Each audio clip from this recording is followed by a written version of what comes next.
Deus transforma a nossa vida.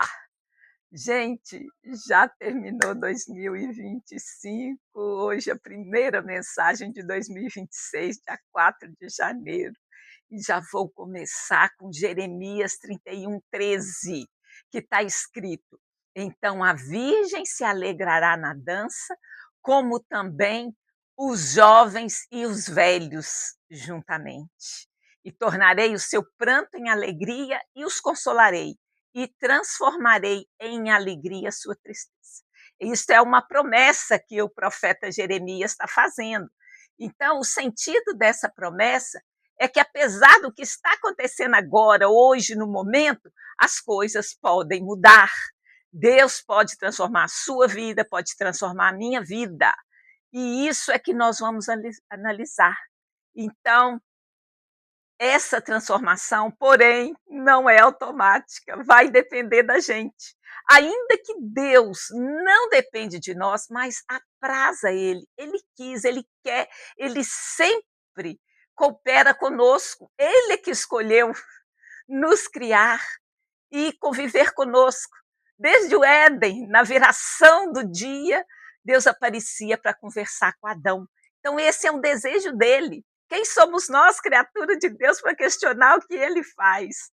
Então, assim, eu vou pedir já desde cara para você ver o vídeo até o fim. Saiba como essa transformação é realizada e, e vou te mostrar exemplos. E vou te pedir para assinar o canal, clicar no sininho até ele ficar preto, porque assim você fica sabendo de todos os novos vídeos no canal. Vou pedir também para você compartilhar a página do Facebook, porque eu coloco tanto no Facebook quanto no YouTube. Quem sabe, neste exato momento, alguém precisa de ouvir essa palavra. Bom, o que estava acontecendo no tempo de Jeremias? A palavra que nós lemos de Jeremias 31:13 está em que contexto?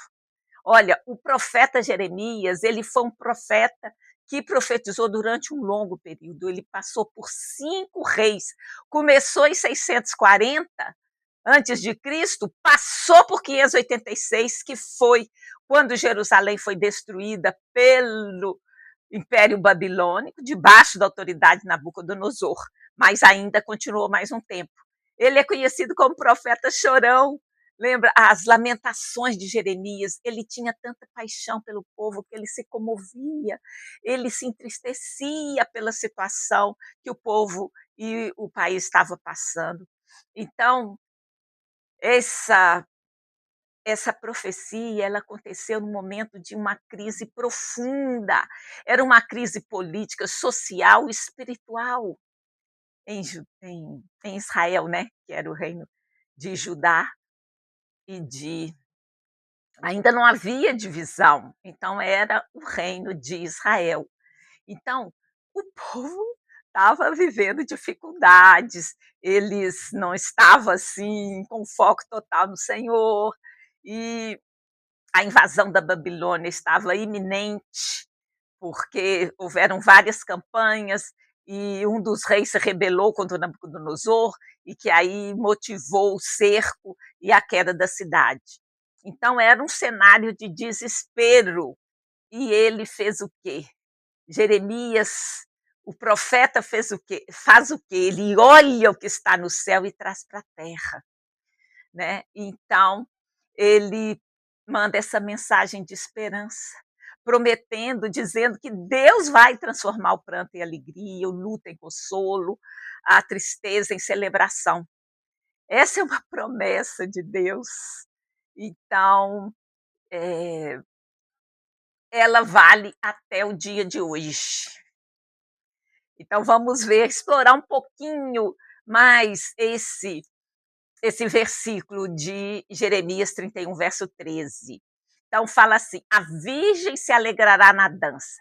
Virgem fala de quê? Simboliza Israel restaurado, não mais profanado e humilhado.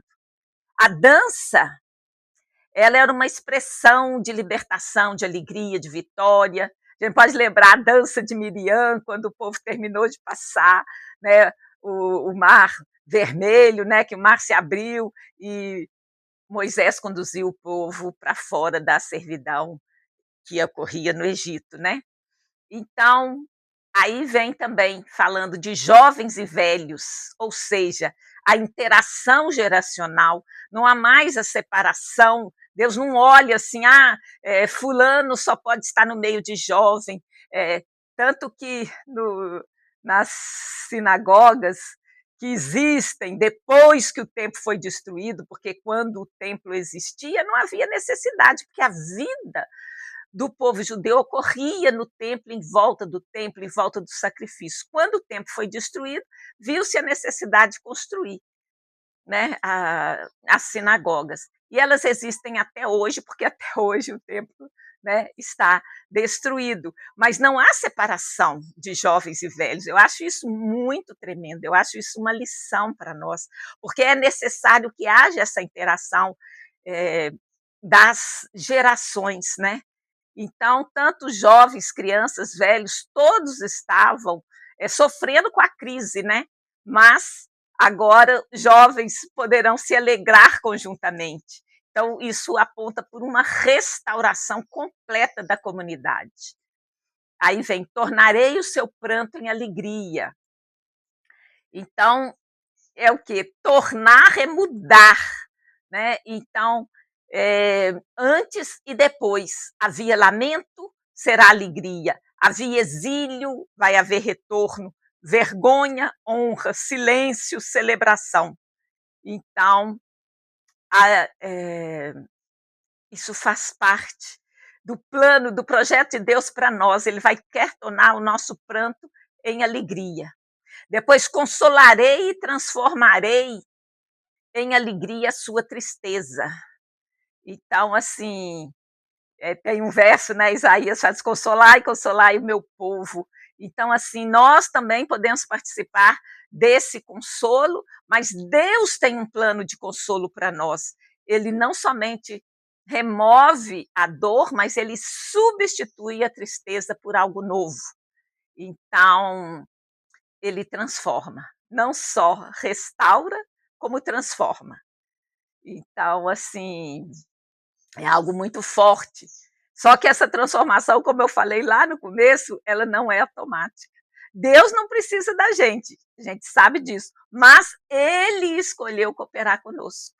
Então, assim, o texto está anunciando que vai haver uma transformação. O retorno físico dos exilados, né? Você sabe, eles ficaram 70 anos. E quem foi exilado juntamente, né, foi Daniel. E Daniel, ao ler, ao estudar as profecias de Jeremias, entendeu que o tempo era próximo e aí ele foi usado, né? E tantos outros fatos aconteceram. Então, Deus planeja e projeta uma restauração, uma plenitude para nós.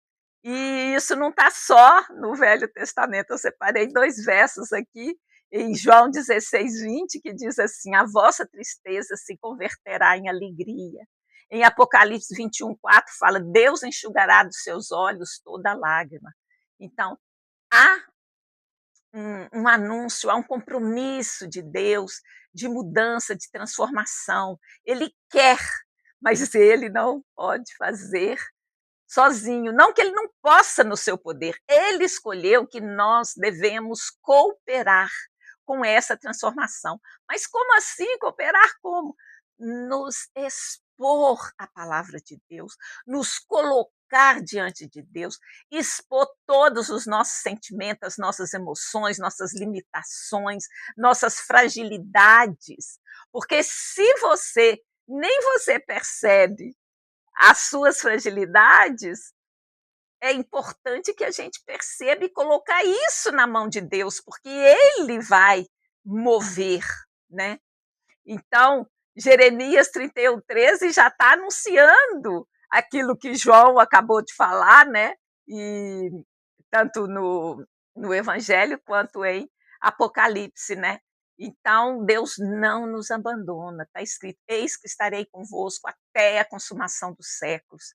Então, é assim, é uma promessa, né. Então Deus é consolador, é restaurador, quem está ferido, Ele não rejeita, a aliança é renovada e aprofundada. Então, assim, esse é o contexto da promessa de Jeremias, num momento terrível, né, durante o tempo que antecedeu a queda de Jerusalém, em 586. E aí, mesmo nesse momento de muita dificuldade, Jeremias profetizou que isso se modificaria, se transformaria.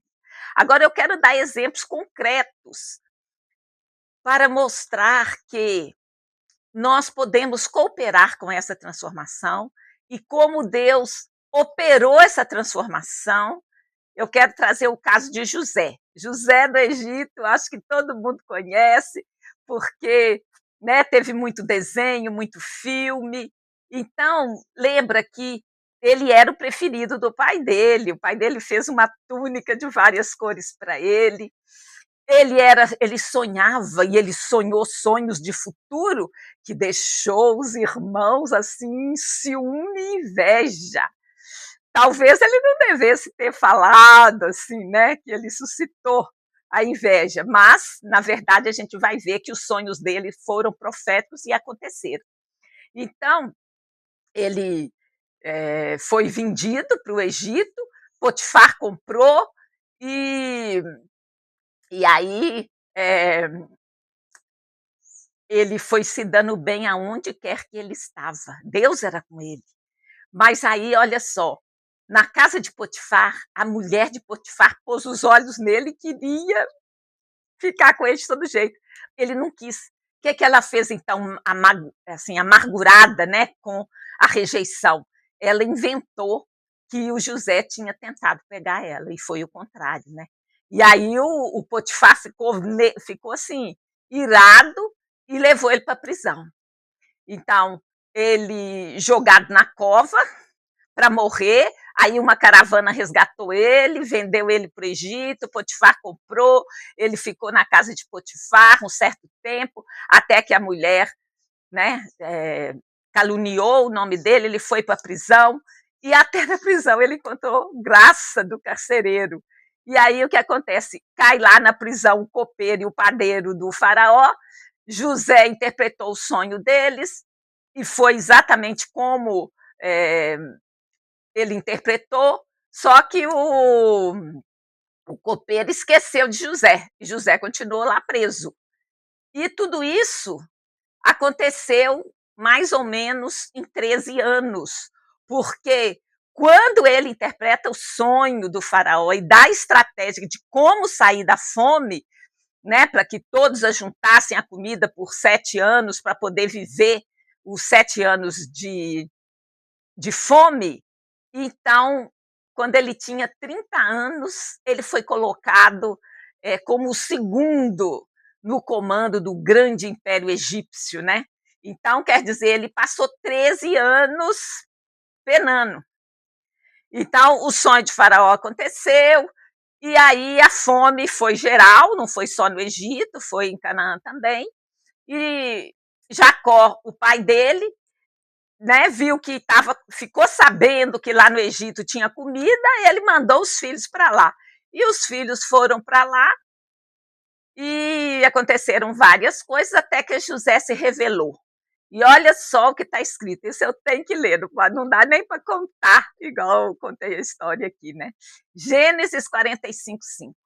Agora, pois, isso é José falando para os seus irmãos, não vos entristeçais, nem vos pese aos vossos olhos por me haverdes vendido para cá, porque para a conservação da vida, Deus me enviou adiante de vós. Olha que coisa tremenda. José poderia não falar isso e deixar os irmãos ali com aquela culpa, né, com aquela situação que eles como é que eles podiam sair?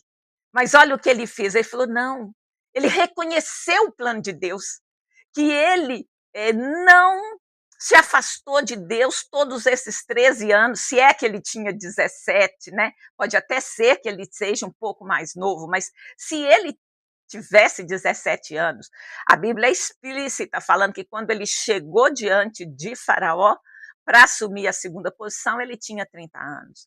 Então, assim,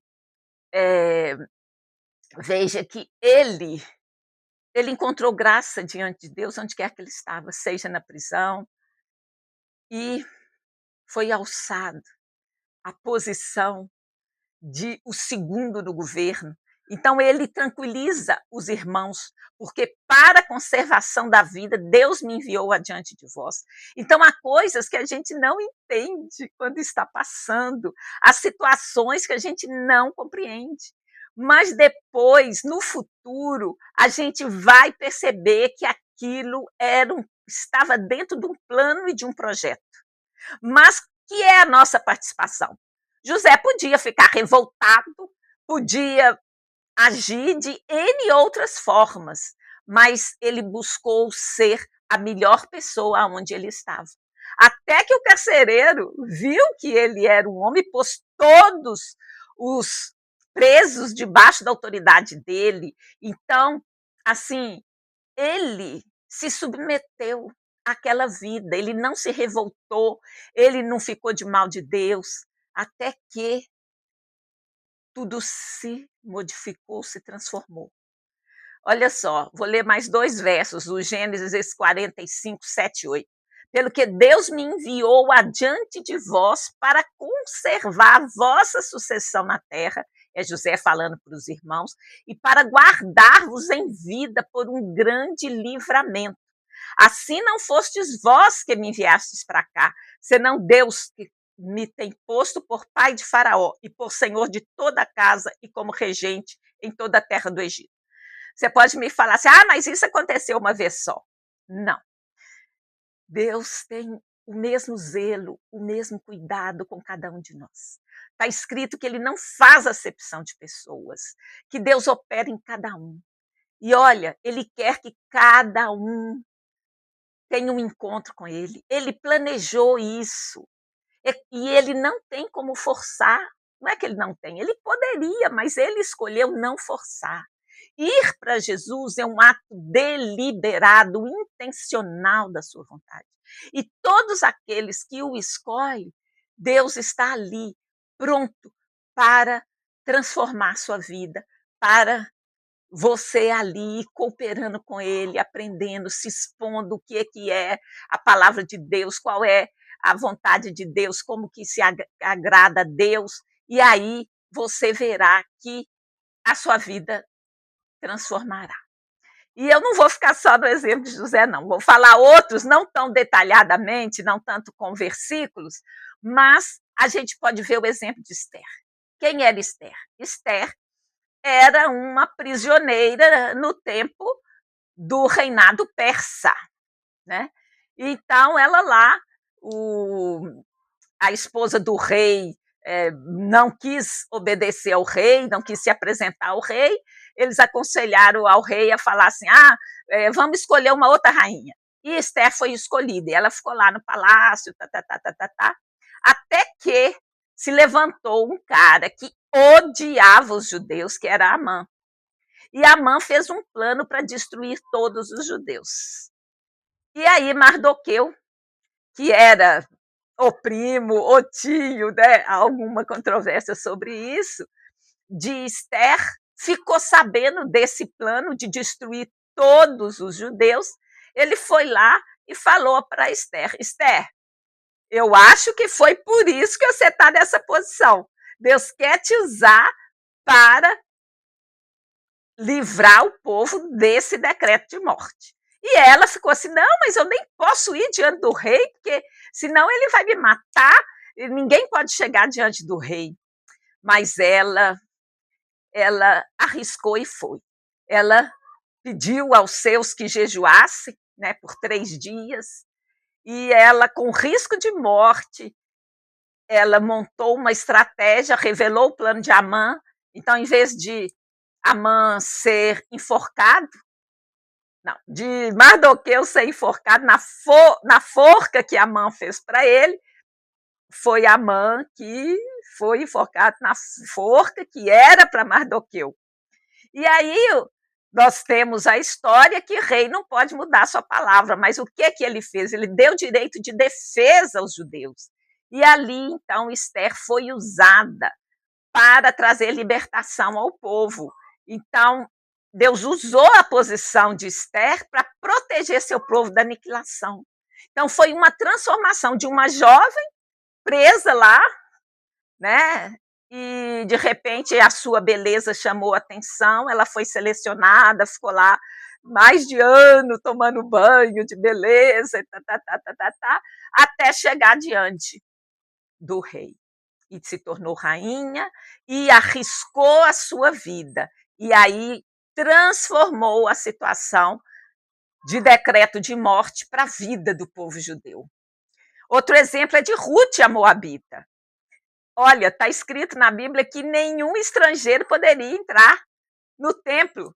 E olha só como é que Deus é tão fantástico, tão maravilhoso, que usou a história dessa Moabita para. Ela entra na linhagem de Jesus, já apontando para o plano de Deus passar de um povo para toda a terra, né? Então, isso é extraordinário. Então, ela fica viúva e vai seguir a sua sogra Noemi de volta para Israel, que ela tinha saído buscando comida, que havia fome. Então, é uma estrangeira e ela, desconhecida, ela se, vamos dizer, se apega a Noemi e fala: o meu Deus é o seu Deus, vai ser o seu Deus, por onde quer que fores eu irei. Então, e Ruth, ele encontra com Boaz, que era um parente remidor de Noemi, e dali vem, elas têm, Davi entra, né, porque é filho de Jessé. Então, assim, ela faz parte da linhagem de Jesus, uma pessoa estranha, moabita. Então, assim, o plano de Deus é para além daquilo que a gente imagina. Você vai pensar, não, Deus não tem solução para mim, eu sou estrangeira, eu sou pobre, eu sou isso, aquilo. Não tem essa limitação na palavra de Deus. Olha, Daniel, que eu referi lá, que foi preso também, né? Foi para o exílio na Babilônia, e ele se mantém firme. E aí o que acontece? Ele é julgado na cova dos leões por desafiar o decreto do rei, por manter sua fidelidade ao Deus de Israel. E o que acontece? Ele é livre da cova dos leões. Então, e o rei reconhece que Deus é Deus e usa a vida dele, ele lá humilhado, prisioneiro e tal, né? Jurado de morte, inclusive colocado na cova dos leões para morrer, e não morre. Então, Deus usou Daniel para transformar, né? Transformou a fidelidade que ele ofereceu para influenciar a política e a religião do mundo. Nós temos vários outros casos, acho que eu vou ser mais breve aqui. A gente vê o exemplo de Jó, né? É uma das histórias mais antigas da Bíblia. Ele orava, intercedia pelos filhos, ele ficava assim: não, será que meus filhos cometeram algum pecado? Eu vou sacrificar por eles, eu vou orar por eles. E de repente ele era um homem, né, temente a Deus. E aí conta a história que Satanás ficou sabendo disso, falou: você vai ver, se a gente tirar dele, né, as bênçãos, ele vai blasfemar. E não foi isso que aconteceu, ele se manteve firme por esse período de provação e ele teve tudo restituído em dobro no final da vida dele. Então, é um exemplo de que a provação não durou eternamente. Paulo vê que ele era um perseguidor da igreja e se tornou, né, um apóstolo de Jesus Cristo, que espalhou, né, uma das principais pessoas a espalhar o evangelho entre os gentios, que são aqueles que não são judeus, né? E tem uma passagem lá em Coríntios Não, ele foi preso, foi perseguido, viveu naufrágio, foi chicoteado, né, várias vezes. Então, assim, ele passou assim, muita perseguição, muita dor, muito sofrimento, risco de vida, mas ainda com o sofrimento, ele permanece fiel a Cristo e espalha o evangelho. E esse sofrimento dele, quer dizer, as outras pessoas que viam Paulo passar por isso se animaram e também espalharam. Não foi a obra de Jesus não se espalhou não só apenas por ele, mas ele foi um dos principais, porque ele escrevia cartas, ele comunicava aquilo que ele fazia, dava coragem e ânimo para as outras pessoas. Então, nós representamos também essas pessoas, né, que podemos ser usadas por Deus se nos deixar transformar, se nos deixar modificar por Deus, se abrir mão, né, tirar um pouco da teimosia, que é muito comum a gente ser, né? Então, são alguns exemplos para mostrar que Deus é soberano. Ele está no controle de todas as coisas, mesmo quando as circunstâncias parecem caóticas ou injustas. E a dor muitas vezes tem um propósito. Sabemos que sem sofrimento não tem como caminhar, o sofrimento faz parte. Nós vivemos uma geração que quer eliminar o sofrimento da terra, mas não tem jeito. Às vezes a pessoa quer ficar livre de um e a solução que ela arruma traz é mais sofrimento. Então, a gente precisa de confiar em Deus. Primeiro, aqueles que não conhecem o Senhor, como que eu falo assim, admitir que precisa, admitir que não é todo poderoso, admitir que não controla tudo, porque aí você se entrega ao Senhor, até pode ser como um desafio. Ah, se o Senhor existe mesmo, o Senhor vai me provar. Isso é legítimo. Há vários questionamentos desse, né, mostrados na Bíblia. Então, o plano de Deus é maior do que a gente pode compreender. Então, assim, o que é que eu quero dizer com isso? Que essa transformação, ela não ocorre automaticamente. A gente precisa de se expor, de se oferecer a Deus. Assim como José, ele se submeteu àquele sofrimento, ele não se revoltou. Esther, ainda que com medo, certamente, né, do rei não levantar o cetro para ela, ela arriscou, ainda que ela ficou reticente, ela não aceitou de primeira, né? Então, cada um teve o seu desafio e cada um arriscou a confiar em Deus, a acreditar que o projeto de Deus para a sua vida é maior do que você imagina e que a bondade de Deus, ela é mais ampla, ela alcança cada um de nós. Todos os exemplos mostram que as pessoas, elas passaram por sofrimentos, mas elas creram que o plano, o propósito de Deus era maior. E, como está escrito, o Senhor, ele veio para que tenhamos vida e vida em abundância. Então, o versículo-chave continua sendo Jeremias 31:13, que eu vou ler de novo, como é uma promessa que vem do alto. E se a gente meditar sobre esse versículo, eu tenho certeza que sua confiança vai aumentar. Então, a virgem se alegrará na dança, como também os jovens e os velhos juntamente. E tornarei o seu pranto em alegria e os consolarei. E transformarei em regozijo, em alegria, a sua tristeza. Então, assim, eu já vou concluir, né? Essas histórias encorajam a confiar em Deus em todas as circunstâncias, sabendo que Ele é capaz de transformar o sofrimento em bênção e cumprir suas próprias promessas e propósitos para a vida de cada um de nós. Deus está no controle de tudo. Nós vemos em parte. Quando as coisas acontecem, a gente não compreende muito bem, mas no futuro as coisas ficarão claras. Todas as coisas cooperam para o bem daqueles que amam a Deus. Assim não precisamos ficar com raiva de Deus, porque as coisas não aconteceram como a gente imaginava. Mas Deus tinha e tem um propósito para cada um de nós. Vamos confiar nele. Ele não está fazendo maldade com a gente. Não foi ele que destinou, que planejou, vou fazer uma ruindade com fulano. Não. Deus é amor. E está escrito: vim para que tenham vida e vida em abundância. Confiemos nele, ele tem o melhor para nós, apenas não está escrito que nós não vamos sofrer. O sofrimento faz parte e a gente tem que encarar. Então eu vou fazer uma oração final. Te agradeço, Senhor, porque criaste a mim e a você que me ouve nesta hora. Eu te agradeço pelo seu amor incondicional que Jesus me ofereceu. Eu te agradeço porque sei que estará comigo até a consumação dos séculos.